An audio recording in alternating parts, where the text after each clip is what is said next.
What's up, gamers? DreamcastGuy here, reviewing today Gears 5.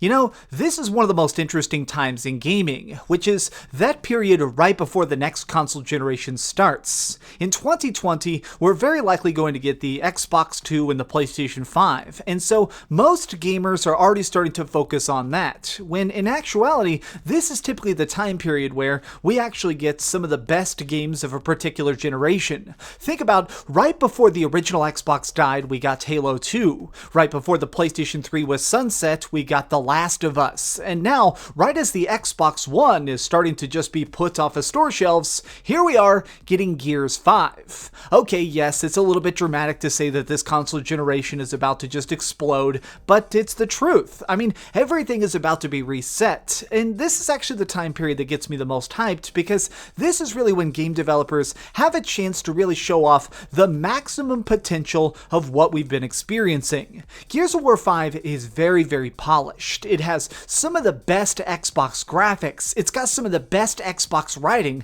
and quite frankly, it has the best Xbox multiplayer, and I hope that people get a chance to notice that. Now, this game has some flaws, and I'm gonna get into them, but I want to talk about what this game is and why I'm actually just so impressed by the fact that they managed to pull this off right before the Xbox 2 comes out. Now, let's start off by talking about the story itself, because this has a pretty single-player campaign. A lot of people actually complain and say, hey, Xbox games are great, but you can only play them online. This actually has like a 10-hour-long campaign that you can sit down and play completely by yourself and have a blast. I've beaten every single Gears of War game, even the absolutely garbage Gears of War Judgment. I even like the Gears of War DLC story that we got. But this one, it actually feels different. The big thing is that while previous Gears of War games were all about the war and trying to save humanity, this one is more just about the human spirit. The game opens up shortly after a time jump and basically reintroduces us to our characters, but with all of them being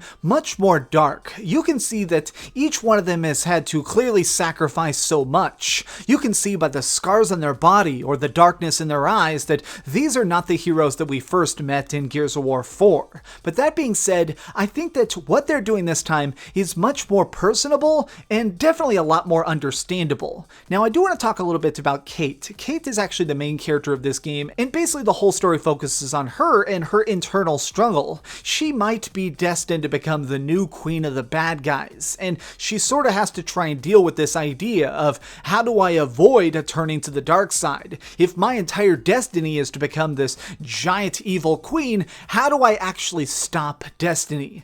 It's awesome. Honestly, I really like what they managed to do with her own literal fight internally. That is something that I think took a lot of skill, but it's definitely held down by the fact that this has the best shooting in the entire series. Cover-based has just gotten even better, because every single time you drop into one of these arenas and start having to try and mow down the evil parts of the swarm, you're going to notice that everything is destructible. It seems like there is always a target that you can hit to cause an avalanche, or ice you can shoot to cause people to fall through, or some sort of explosive canister that you can detonate. Now, this is additionally helped by Jack. He's like your invisible robot buddy, and this time around you can actually command him to do much more stuff, like actually bring you weapons if you're like pinned down under a target. You can have him be flashbangs or heal you. It basically makes him an extra resource in those particularly tough battles.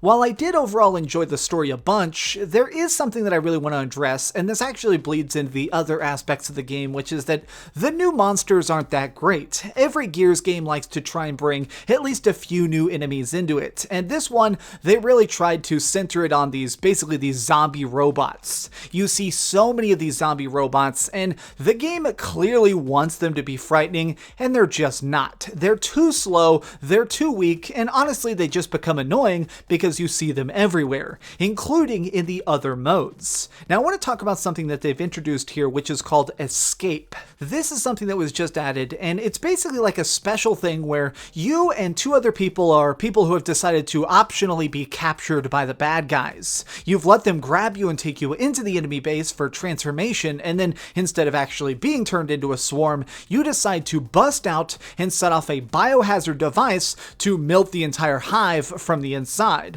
But the problem is that now you need to fight your way out before you yourself are consumed by this bubonic plague. Now, I actually like this mode a lot because it really manages to mix together a lot of forms of desperation. You get almost no bullets in this, and I'm being serious. Basically, every single fight, you have to count the bullets in every single clip, and you're still going to be perpetually scrounging for anything you can. It makes it where, basically, you run into a room, try and pick your targets and call out to your teammates where they should go and who they should fight. Do you need to stab people or take something down? Or do you need to purposely take the wrong path to hope you find more ammo boxes instead of just directly escaping? This mode is actually pretty genius, and it's funny because it's definitely the thing that in the trailers looked the most boring. It feels like a remix of Horde Mode. Now, Horde Mode is back, and it's in here in the same way that it was Gears of War 4, where you basically get to drop this giant box, and you fight waves of enemies who get perpetually tougher and give you more points, and then you use those points to buy stuff like this distracting beacon or this like taser turret. Now, I think that all this is nice, but I do think that Horde at this point is kind of just a side thing you do for fun, because it does have some of the monsters from all the different games combined into one place. It's kind of the nice archive of everything together. But I do want to talk about general versus. I think that there is a huge chunk of gamers who only buy Gears of War for that online multiplayer, the ability to shotgun everybody around you. And I have to say that testing this was difficult. Over the course of the last 24 hours, when I first started playing this, the servers were very, very thin on reviewers and people to play with because the game wasn't out yet. And I decided to wait until release to actually see what the servers would be like on basically launch day, and they've been crashing like crazy. It's almost impossible to even finish a match, but I spent 8 hours in this just trying over and over again to fight some people, and I managed to get a couple things going. And what's really interesting to me is that there seems like everybody has less health or bullets are doing more damage. But what's cool about that is that it certainly makes it where you can be a bad player in Gears and actually get kills this time. In some of the previous games, there was a little bit of a problem of an immense learning curve. Now personally, I have thousands of hours in this series. I can do the 2-tap to anybody, and that's great, but I definitely noticed that new players just get demolished. They never even get a chance to actually understand wall bouncing before they're decimated. And to me,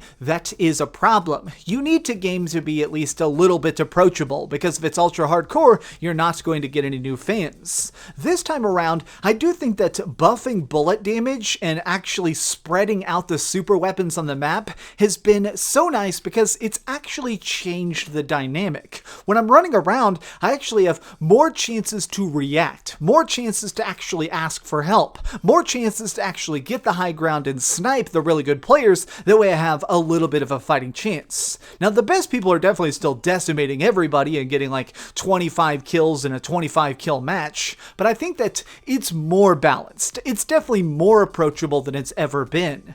I do wish that the server stability was better though. Honestly, it really drives me nuts that so many of these game types have problems. Like one of the things I kept encountering that was just driving me nuts is I kept trying out the different ranked stuff, and whenever you go into a ranked match, it can take about 20 minutes to get going. 20 minutes! Now, just imagine that. Imagine if you were sitting down after a long day at work and you had 1 hour to play. Are you really going to want to do 3 matches? Now, the reason it takes so long to get going is that every single time a player left the lobby, it would reset the entire lobby. I don't know what you need to do to fix this. I'm not sure what you could do to patch this, but you cannot have a feature like this. While it may make everything completely balanced to make it where there's never going to be an uneven team matching, it's ridiculous that the game will just constantly restart. And if somebody quits in the middle of a match, it shuts down the entire lobby. So that means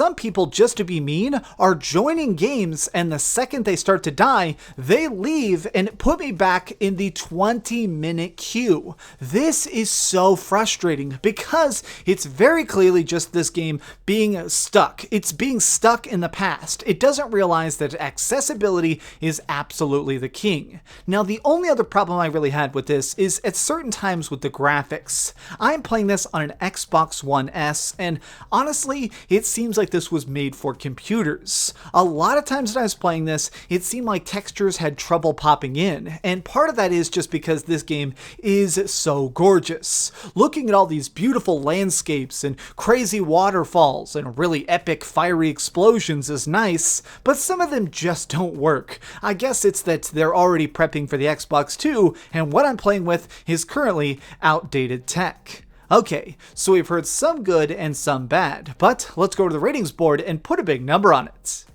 I am giving Gears 5 a 9 out of 10. There were a lot of fans that were very mixed on Gears of War 4 because it was just so spooky instead of trying to be big and fun. And so it seems like Gears 5 is definitely a response to that. It's trying to actually open up the floodgates again and say, hey, this is what Xbox is about. Thanks so much for watching, gamers. If you enjoyed this video, please give it a like, share with your friends, and subscribe if you haven't already. But do me the biggest favor of all and keep dreaming. If you're one of those people online, by the way, who just managed to kill the heck out of me, you guys are brutal, and I love it. Thanks so much for watching that video. If you want to see something else, you can always click this link to see what I put up last, or, subscribe and see what's coming up next. Also, I promise that whatever I do, it'll try not to suck.